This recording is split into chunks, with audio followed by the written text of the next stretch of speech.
for coming to the latest in the very busy SME for Labour schedule here at conference. My name is John Woodcock, Lord Walney. I'm delighted to be here to chair this panel, on the really important subject of how to make defence procurement work for SMEs, for small businesses. I'll introduce the panel to you. We are delighted to have Ruth, Baroness Anderson, the Shadow Defence Minister here. Ruth and I were colleagues for many years in the House of Commons. She was, throughout her time and before that, one of the leading advocates for a strong defence sector and for Labour to be strong in the defence of the realm. So it is really superb news that she's in the Lords now and has got that vital brief of defence going into the general election period. We've got Howie from Babcock. As we'll hear from John, that relationship between the prime contractors and SMEs is also absolutely centrally important to be able to make the whole ecosystem work. And we are very grateful for Emma Panteli, unscheduled, stepping into the platform from Reaction Engines, a small. You are SME. We are an SME. Yeah, one of the larger end of SMEs, but an SME within the defence realm who can give a perspective of actually what it feels like to be in the situation of trying to make sense of procurement contracts. Now, the question of how to ensure defence procurement works throughout the supply chain, including small businesses, has always been hugely important. It's always been important in terms of getting the right kit for our men and women on the front line.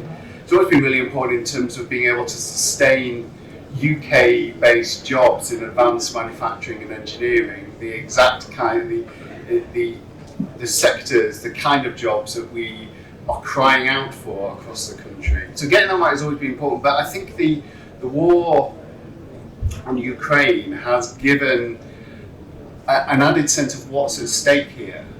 Because this is actually, it's not simply, important though it is, about jobs in our constituencies, about having kit which is going to sit on the shelf in readiness. It's actually about ensuring that people who are fighting for their freedom have what they need in real time. And there is a lot of talk at the moment, and we'll perhaps go into this, about the strain which is being put on our defence manufacturers in the UK and across the West in making sure that the Ukrainian troops have got what they need to defend themselves from Russia, and that's an ongoing thing, and it's something where our small businesses have that essential role to play. So it's critically important that we get it right. I'm going to hand over first of all to Ruth, who has told us that she's going to have to slip off at some point a little bit early, and so if Ruth walks out at any point, it's not necessarily because someone has said something so offensive that she feels that she needs to flee the room. Ruth Anderson. John, I feel like it'll be, I'm fleeing from you. No, so I'm really sorry, I'm going to have to leave early. I've got to do something with Keir Starmer, and he is the boss, right? So on that basis, whatever he wants, he gets. Right, I only joined the defence team in the House of Lords a fortnight ago, so everyone should bear with me, but I do have a passion for defence, and I was a member of the Defence Select Committee when I was a member of Parliament, and I am an honorary captain in the Royal Navy, so I may be a little bit biased to the senior service, something I have to be better, I have to be I have to hide that in this, I think, probably. Look, the reality is SMEs are already key to the wider supply chain. One of the most successful political campaigns that I ever saw done in Parliament, and I cite repeatedly, was actually something that John did when he was an MP. When we were having the debate in Parliament on the renewal of CASD and getting people to vote, I arrived at work one day and there was a submarine cardboard submarine cutout hanging on my door as I walked into my office with a number of jobs in my constituency that were dependent on CASD. And I was already sold. There was no way I was never not voting for the renewal of the deterrent. But I represented Stoke-on-Trent. You wouldn't assume I had any jobs dependent on the deterrent. I actually had 6. We made screws, you told me. But what it did wasn't just convince people, I didn't need convincing, it wasn't just people like me who were fascinated by what those jobs were and which employers I needed to go and see in my constituency that were tiny, specialist, incredibly high-skilled engineering.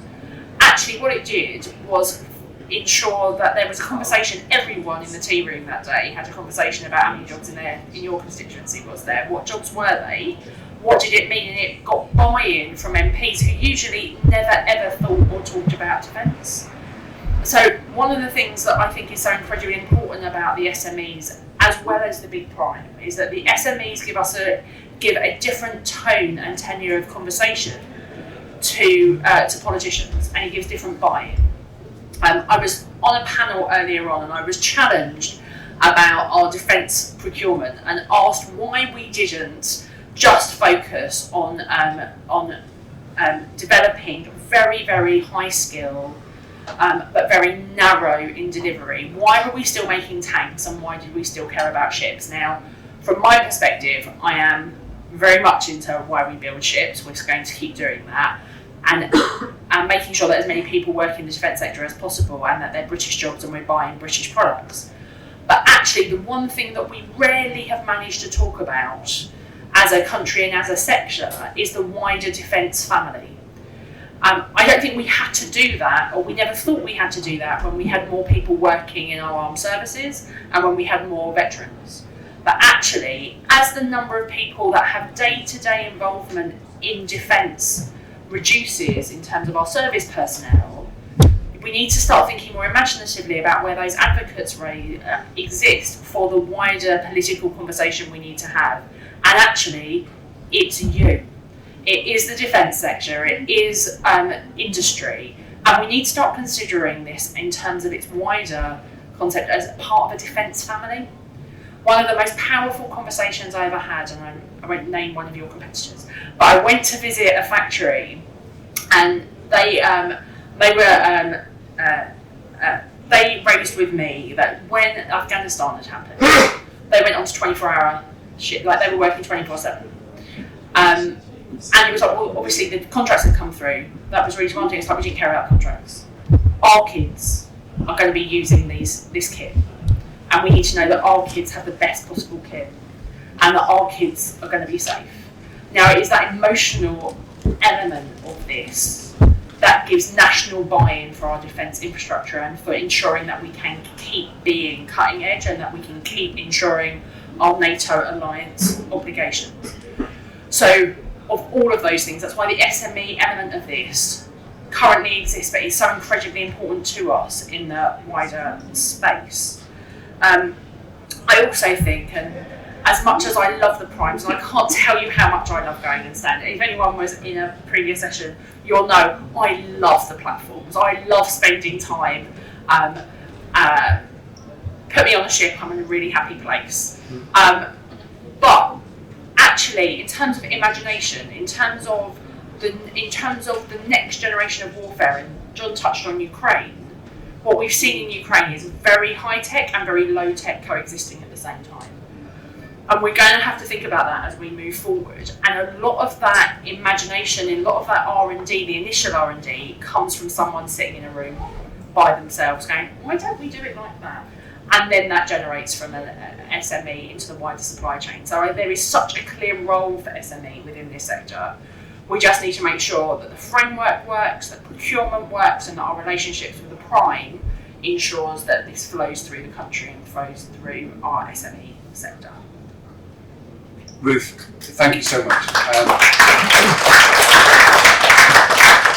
Powerful episode, and I'm so pleased you mentioned the campaign on CASD that we ran back then. It's what was really striking about that campaign, and it's a segue to hand over to John from Babcock, was actually the challenge that we all had, government and BAE and primes, in actually identifying it. I mean, it took so much. We have representatives of BAE here now, and I know that they've worked so hard since then to increase that level of transparency and read through. But there was an incomplete picture. Sometimes you were going to small businesses and saying, you're part of the dreadnought, what will be the dreadnought supply chain. We're calling it dreadnought by then, and they would go, "Oh, really? Are we?" And so getting that level of knowledge and communication and sense of identity, I guess is one of the important things. Is it not, John? From Babcock. Beautiful segue. It's interesting. Defence is an ecosystem. An ecosystem can't exist only with primes. It just can't. And if I think about, somebody said, give me 3 words that describes the SME community. The 3 words I would offer, I'm technically cheating, 3 bullet points. Agility, technical development, the speed at which SMEs can move to develop technology. And the third thing is the skills that come with that, because they're innovating on a daily basis as part of their journey. And you mentioned the Ukraine piece, and I was in Kyiv last week, and they have proved how valuable the technology developed by SMEs can be as part of the broader capability for our armed forces. But in order to succeed, they ultimately need access to scale, because as they grow, they've got to scale quickly, and that's not always easy, because that takes capital, and that's not always easy to get a hold of. And they need support, and that's partly where I think the primes come in. We spend about 30% of our external spend is with SMEs. And interestingly, and I hadn't realised this before, 2/3 of that spend is with 1,070 suppliers who are in 20% of Britain's most deprived areas.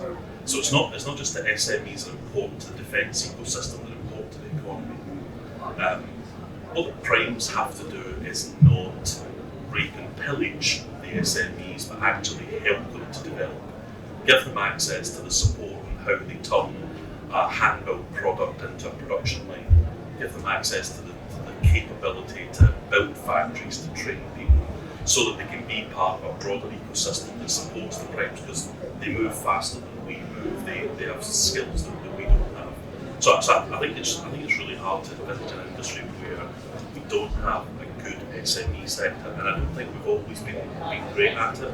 I spoke in a panel this morning and said one of the things, I co-chair Defence Suppliers Forum with the MOD, and one of the things we realised there is it's really hard for SMEs to deal directly with government as a customer. It's too bureaucratic, everything takes too long, it's too expensive, bid costs are too high. So we're trying to get D&S to look at parallel procurement paths that allow SMEs to not have to fill in 60-page pre-qualification questionnaires, to not have to spend £300,000 on a bid, which they don't have. So we're going to have to do much more, but the Defence Suppliers Forum, which has just set out its new objectives, has rapidly increasing the number of SMEs in defence as one of its core objectives. That's great. That's really important. Just before I won't over-abuse my position as chair, I want to throw this out to question shortly and hear from Emma. Just tell us a bit more about you put that on the table with the ministry. What kind of reception do you get? Generally very positive. There is an MOD with their own SME action plan, which is about increasing SME participation in the defence supply chain. I think the challenge is sometimes the words and the music don't join up, so the intent is there, but sometimes the process and the policy gets in the way. And I think what we're going to try and help them with is to see the world through an SME's eyes by bringing some of the SMEs in through the Defence Suppliers Forum and giving them the chance to talk about what life's like trying to work with a large, complex customer when you don't have the sort of overheads and strength and depth of capability that a BAE or a Babcock or a Rolls-Royce might have. Brilliant, thank you.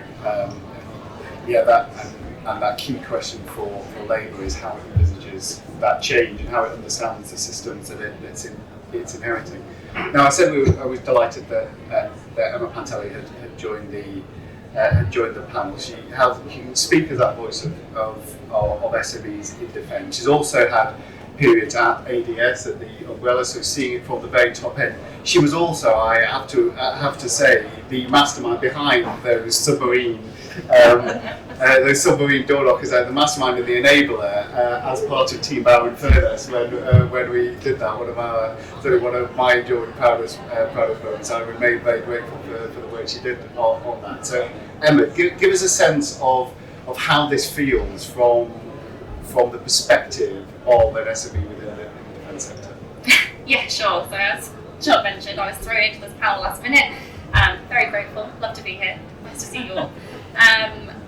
So I've got lots of thoughts, lots of things I want to say. So Reaction Engines is a British SME. We started off as a space company trying to develop space technology. We wanted to build a space plane. It was all very ambitious, very cool, very sexy, very interesting. But actually what we found out is we were very, very, very good at thermal management technology, which sounds super, super boring to people like me who are not engineers. Because guys, I know that sounds great. And what we found out from that is actually our technology had a whole host of different applications, from kind of sustainable aviation, from F1, we are in F1 cars at the moment, to also defence applications as well. So I think one of the powerful things I wanted to get across about SMEs is actually the use of dual-use technology. Now there can be a challenge with that as an SME because sometimes investors, we hear a lot about the ESG agenda, sometimes investors don't want to engage with companies who are working in defence, but we are a company who is probably 50% sustainability focused, 50% defence focused at the moment. So that can be a challenge from an SME perspective. But what is positive is that there are organisations like ADS and also the primes who are fighting the good fight on that front for SMEs. Because the other thing I wanted to raise as an SME is 90% of our workforce are engineers, so we do not have the time or the head or the bandwidth to actually do too much engagement with government, to get our policy points across, to make lots of loud noise about the challenges we face, which does tend to be bureaucracy, costs, and also we've all heard, I imagine, the value of death in technology. So where we are consistently innovating, doing R&D, we are a technology house, and on that journey to try and commercialise, it can be really difficult to balance that as an organisation and get that across to government as well. We just don't physically have the headcount or the people or the time to do it. So the fact that primes do that on behalf of their supply chain is really great and really positive. And we have really great relationships with the primes we work with. We have a good relationship with Babcock. We work very closely with BAE, with Rolls-Royce, who've been supportive of us as an organisation. And we would not be successful without that support and without that level. So it is a whole defence ecosystem that we've got to work together. That's really, really important and really critical.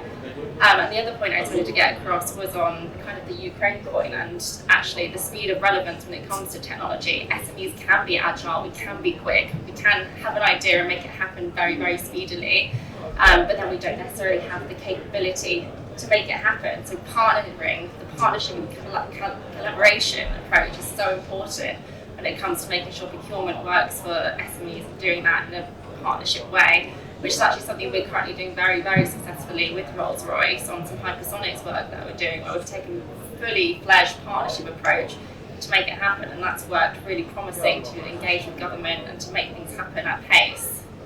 So I guess, as an SME,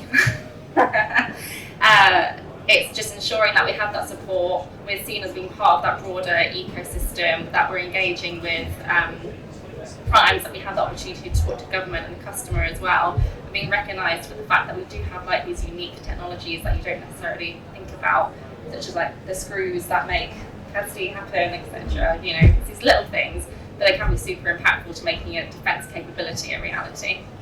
Thanks so much, Emma. And that you touch on the urgent operational requirements and how that can actually inject a level of pace through the system that can be really advantageous. And the challenge, I guess, for an incoming government is to be learning what is working within Ukraine context and in past urgent operational requirement UOR procurement, and be able to be able to keep the best of that without losing accountability.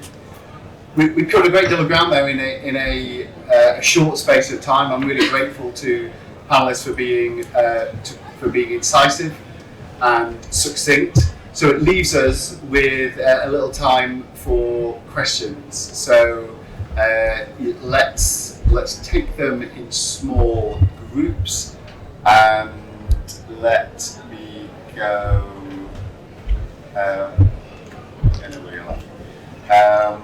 Let me go 1, 2, 3.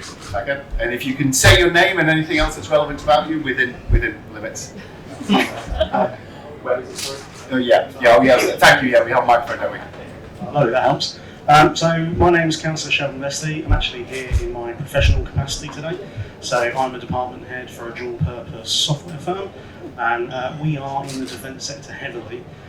We hold absolutely 0 contracts in the UK, and we have numerous ones with the United States military, with the government, with NASA, but as you mentioned, the frameworks are literally impossible to get onto as a small company. And we are losing mass amounts of innovation, British innovation, and especially in the tech sector. How can that be combated, and how can we leverage SMEs? Thank you. Great, really important. We will, given the numbers we want to, but let's take the next 2, and then I'll open up. Hi, my name is Ruth. I'm actually representing Labour International, Brussels Labour, but I used to work for ASD, so the European Association of Defence Industries. Yeah. And one of the big issues with SMEs was that financing aspect. So it's very hard for SMEs to get sort of sustainable financing from banks, who very often don't like to work in this, and the already frame hasn't changed a huge amount.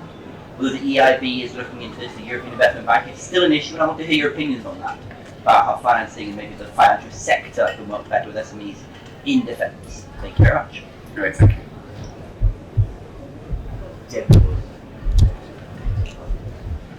I'm Simon Lydiard. I'm a former senior civil servant, ex-Defence Procurement, and also I was head of procurement at the Department of Transport and an SME champion in government. So a couple of things. I definitely agree with the point about frameworks. Too often the framework contracts are let for a long period of time, and then they don't enable new companies to join partway through. That is possible. Some departments do it, government procurement agencies do it, so it's certainly possible and can be thought about. I've just got a very simple point to make there, really. I've read the MOD's SME Action Plan. It is very good. I'm not completely convinced they're doing everything, but there's some great ideas in it. And each government department has to appoint an SME champion. I was the SME champion for the Department for Transport. But something I'd like to recommend is that to try and increase the voice of SMEs in decision making, the departments, and in this case Defence Equipment and Support, ought to appoint a non-executive director from an SME background and enable them to work with the department's SME champion and give the SME champion and the SME non-executive director some authority to challenge and do things. Because I think the voice of the SME community simply isn't strong enough sometimes. I'm not particularly criticising the Ministry of Defence, I think it's more general. But yeah, an SME NED for each department with power to work with the SME champion is my recommendation. It's really interesting. Thank you, Sam. A lot to go at there. John, let me bring you in first reflections on Andrea. Yeah, so I'll try and pick up a few of these points, but I'll particularly take the financing point. I've been involved with the current Defence Procurement Minister and the Cities Minister talking to the finance community about the challenges SMEs. Actually, the whole sector has with the growing ESG agenda around business. You said Ukraine hasn't made a difference. Interestingly, it's actually got worse, not better. So there was a huge amount of disinvestment in the defence sector, actually by mainstream banks in the UK and investment funds.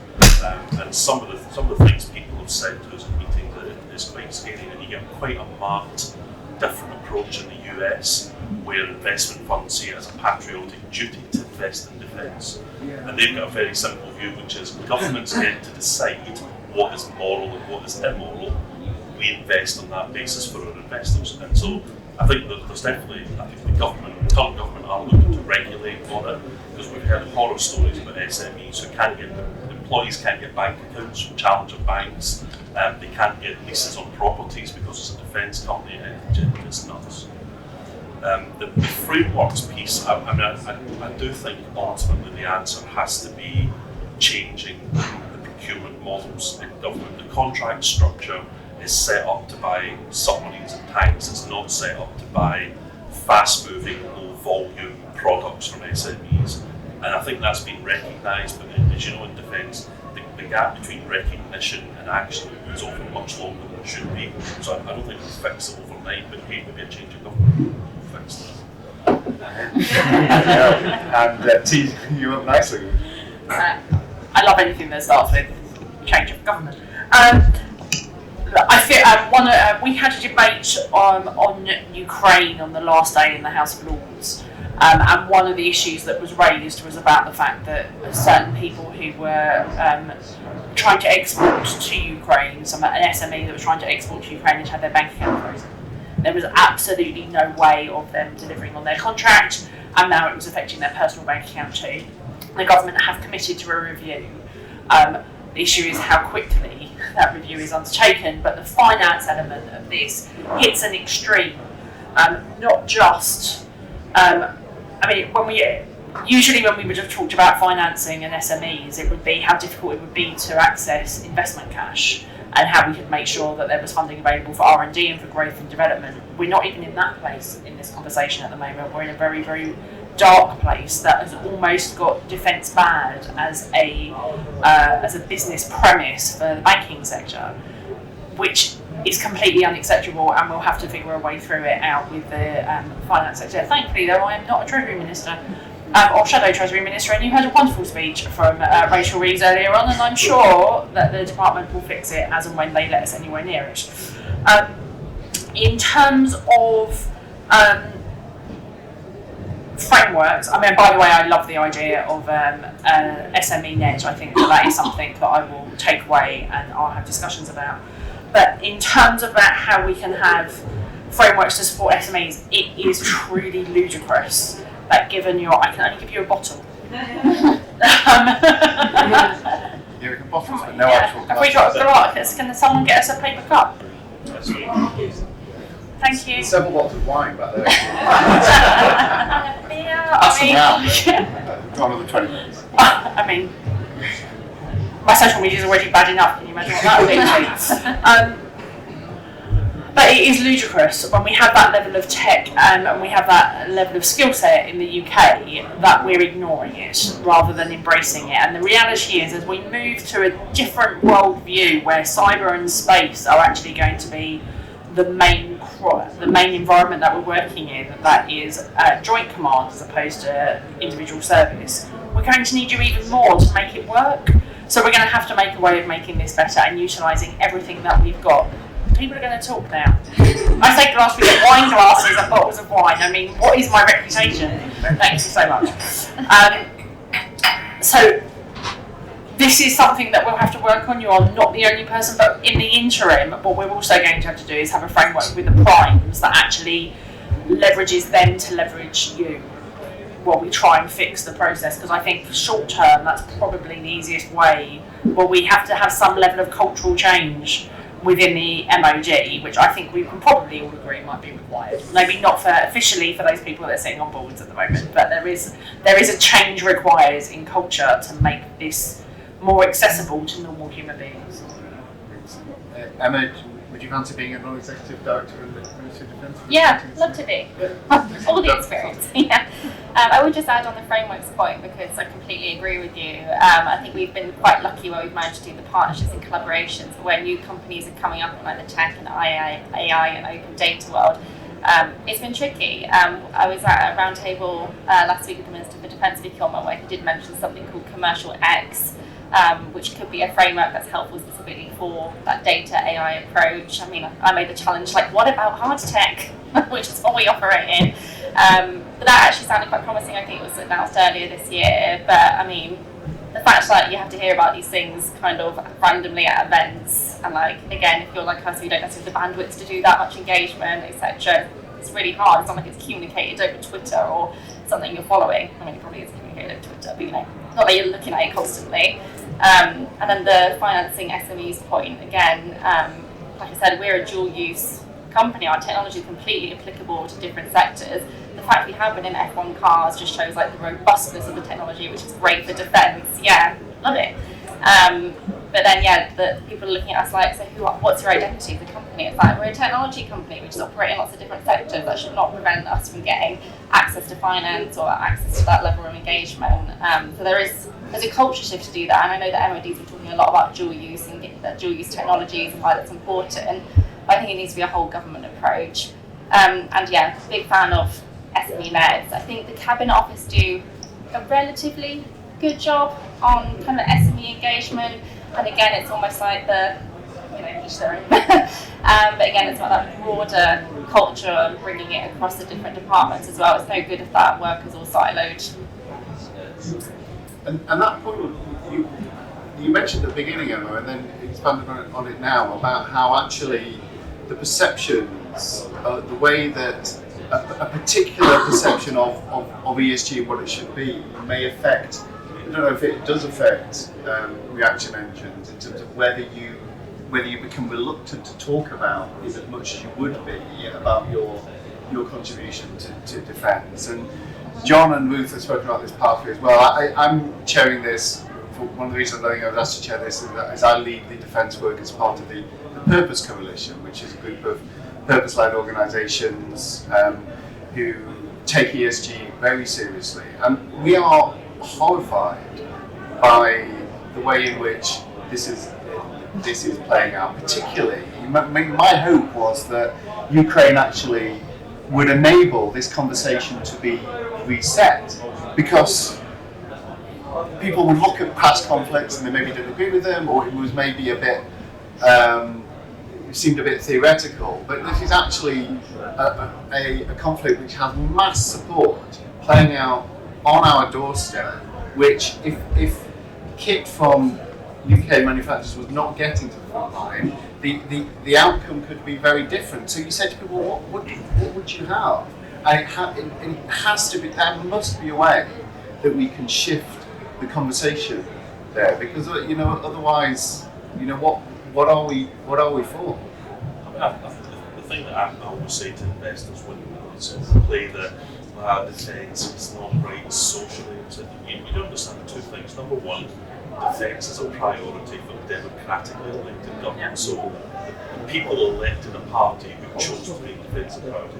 Number two, we have the luxury of having this debate because we live in a free democracy that's protected by our armed forces and the defence industry and government that sits behind it. Yeah. So you don't take it for granted because if it wasn't there, we'd live in a different world. Yeah, absolutely. Thank you. Further questions? I'll take the ambassador. I've not mistaken you for. Have you mistaken for Billy? No. Yes. And I'm not. I mean, this is not an all-male audience. Oh, no, I'm sorry. Oh, you see, it was my lack of being able to see. I'm at the back and at the front there. Thank you so much. I just speak louder. I'm Vilja Ruge, I'm Ambassador of Estonia. This is a very wide topic and very interesting one. Maybe I just pick one. You all said that a change of culture is needed. Maybe it's not only the question in the UK, it's much wider, everywhere as well. So, how much do you believe that Diana might change it? Diana was, we were about to set it up. Is it something that might be useful tool to change the culture, or it will die before it even can actually launch? Yeah, thank you. And back. Hi, Rhiannon from Marshall Group. I wanted to kind of dig into the comments around the framework that you want to build and how you make that work for SMEs.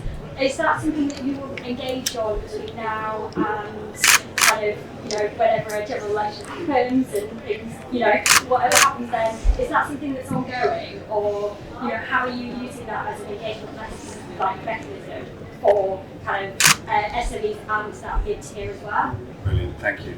And one of the Terry Dalton British Standards Institution, one of the issues that we hear from SMEs in the sector is overspecification.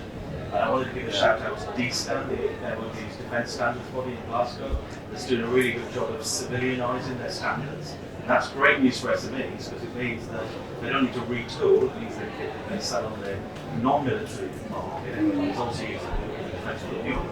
And we know the issues, we've heard these issues in Ukraine where kit was bought off the open market and didn't talk to defence systems because of different standards, were completely unusable. So I think I just want to give a shout out to that. And on the issue that John raised about pre-qualification, in the construction sector, there is a standard now for pre-qualification that is saving SMEs a lot of money, reducing the number of forms, and we're talking about doing the same. Great, thank you. How are you doing? I've got like 1 minute, so can I use that? Fine. Okay, anything that we can use to leverage cultural change is going to have to be prioritised. So from whether it's Diana, but it's also AUKUS, or at least the first iteration of AUKUS, but probably Pillar 2 of AUKUS will also help us leverage change with our allies on a more wider sphere. And events in Ukraine inevitably should be driving cultural change inside the department. Personally, I think most likely is the changing nature of warfare in itself. So cyber and also cyber and space and new tech and low tech options. That in itself will also have to be a driver for change. We need to, in my opinion, rejig how we consider what platforms and what we're ultimately trying to procure, and we start from a different place in terms of what capability do we need, not what shiny thing do we want to buy. And if we start from that space, then it changes it on its head, and that will also help drive cultural change. Sorry, lyrics. Where am I? He's on the stage. It's the leader of my right. And in terms of I've been in post 2 weeks, and so has Maria Eagle in terms of engagement. I'll speak to Maria, and then we'll see how, because this will be her level of engagement, but I can't see how we couldn't. Can I leave you there? Please do. Sorry. Can everyone show their appreciation?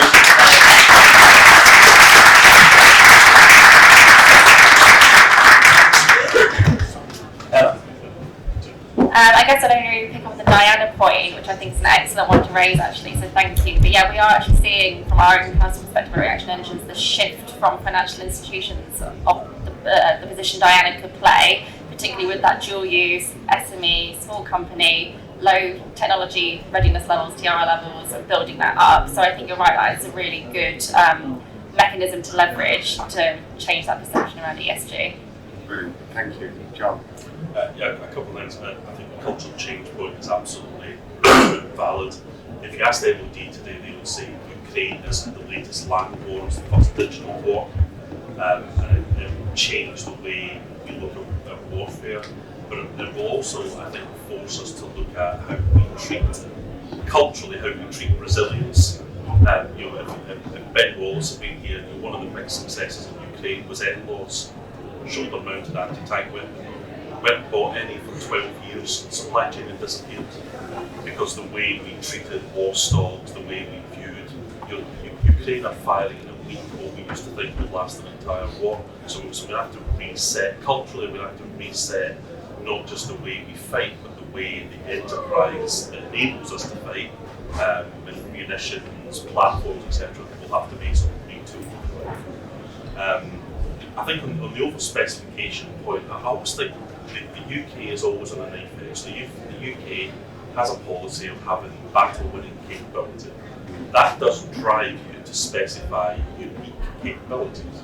The problem is unique is quite an expensive word, and I think one of the other things that's come out of Ukraine and other conflicts is, would we really put some of these assets in harm's way? If we've spent £1 billion on an asset, do we really want to risk it? What Ukraine, I think, has demonstrated is that there is another way to look at specification where you can take something that's more commercial and you play the volume game. I'm going to send out 60 drones, 2 of them get through, and it doesn't matter as long as one does. So I do think that the MOD themselves are wrestling with this idea of how do we make sure we maintain a battle-winning edge, but we don't have the time or the money to develop bespoke, exquisite products in the way we probably did during some Cold War. Thank you. I think we have time for one more round of succinct questions if there are further. Yes, there, and at the back there. So, do we have Mr. Microphone? You might just have to shout. Yeah, just project. Stand up then if I must. Which way to face that?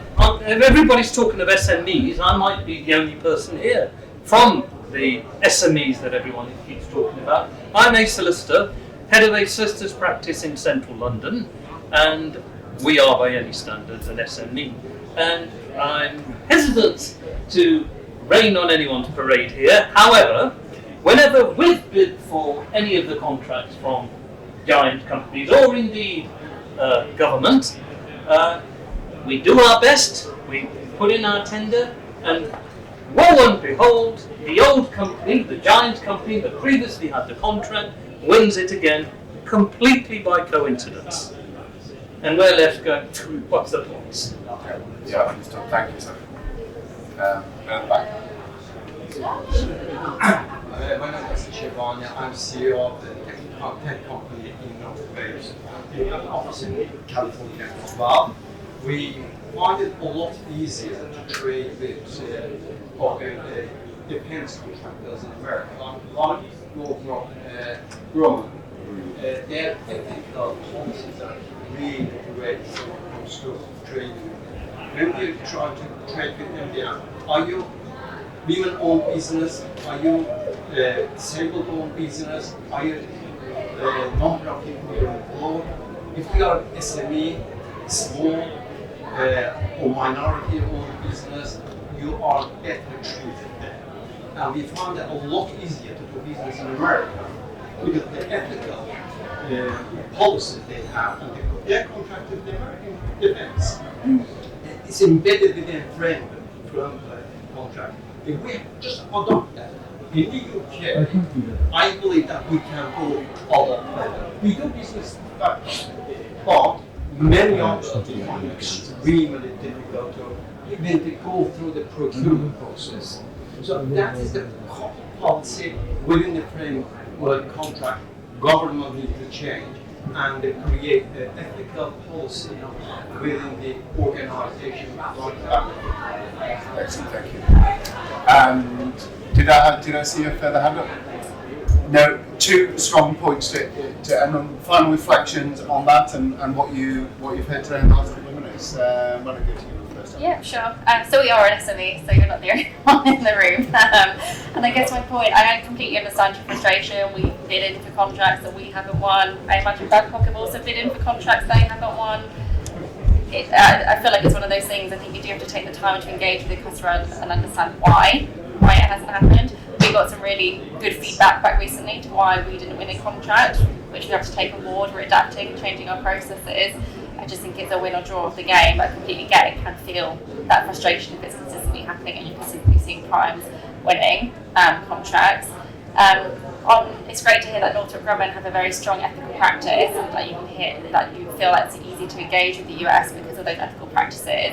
I feel the social value work that the UK has been trying to push forward has been one of those things that sounds good in intent but hasn't quite landed. Nobody's really sure where the policy's going, not necessarily being enacted across the broader government departments in the same way, and again perhaps some siloed working happening as well on social value. I think the intent is there in the UK. There's work to be done on it, 100%, and that's probably something we can all work on together from a lobbying perspective. Yeah, great. Thank you, Emma. John, closing thoughts. Yeah, I think I'm right with that point. I mean, it's reassuring to hear that the US have got a good policy and good practice. It sounds like we need to learn from them. I think the intent is there, but I think we're coming from behind, and we should plagiarise with pride, learn what works elsewhere and use it. I think on the old habits, I think that's always a danger in any competitive process, particularly if you're selling something like professional services where it's very relationship driven and people like the people they like, so they get used to relationships and it's quite hard to break out of it. Sometimes what I would advise people to do is, in addition to the bid process, have a conversation with the client about the problem they're trying to solve. Because sometimes the problem they're trying to solve isn't the one they've written down in the RFQ. A simplistic answer, but we've seen the same issue where you think, I don't want to bother bidding a new one, so it ends up into waiting. Thank you both. Thanks to the audience. I think this has been an excellent and important discussion. And Ruth obviously had to go now. I take from Ruth and the whole of the defence team and wider actually in those shadow ministers that there really is a desire to use this period to understand partly what they don't know going in, what the big questions going in, and to ensure that if and when there is a change in government, that actually there are people looking at the procurement issue as much as any others about what is genuinely working and where the genuine levers of change for improvement. I think social value is a really good one that you picked up on at the end, Emma, as something where being able to look at this with a view to not only what is your outcome, but is the framework that you're setting up going to be one that actually gives you a better chance of getting there? And you might say that is a given for any government, but I'm not sure it necessarily is. And I'm really actually optimistic at the way that